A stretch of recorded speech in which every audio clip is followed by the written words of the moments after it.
This car was built in 1959 by a company which, in 1995, is 100 years old. So what company do you think I'm talking about? Well, they started out making bikes like this. They've made trains, armoured cars, tanks, guns, even buses.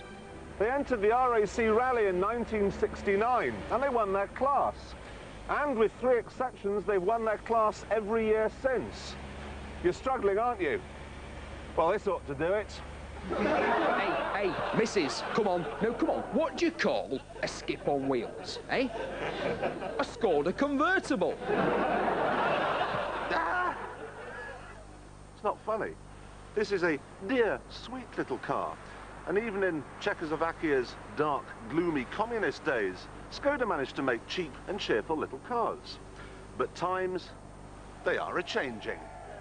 Since the Velvet Revolution, the communist subsidies have gone. Labour rates are going up and the new owners, Volkswagen, want a profit. Prices have already started to creep up, so naturally one would expect slightly more from the cars. Do we get it? Well, this is the new Felicia, which is about to go on sale in Britain, with prices going from £5,600 for a box on wheels, up to a whopping £7,900 for this metallic painted, alloy wheeled GLXi. With a 1.3-litre engine, you can just crack 90 miles an hour.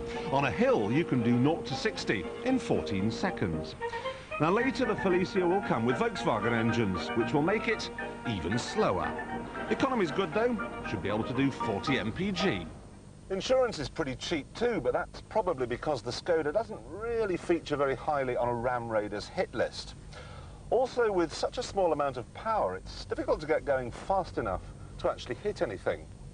Good thing too, because there are no airbags in here.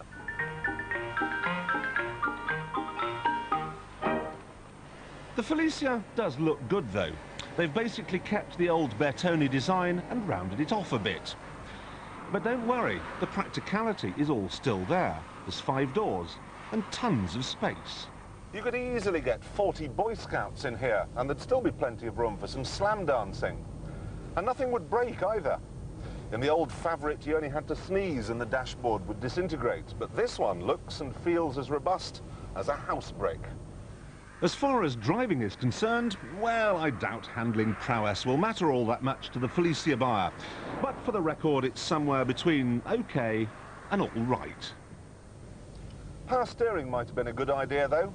In fact, even this top model is bereft of really any luxuries at all, and that, I'm afraid, is where the whole package starts to fall down. Let's face it, no one is going to buy this car for badge prestige. They won't be attracted by the power or the sports car handling either. The Škoda buyer will be interested primarily in a low price and low running costs. The cheaper Felicias will probably be able to make a case for themselves, but this model costs about the same as one of these new Daewoo things. Now, they also have no badge prestige. They also are fairly uninspiring to drive.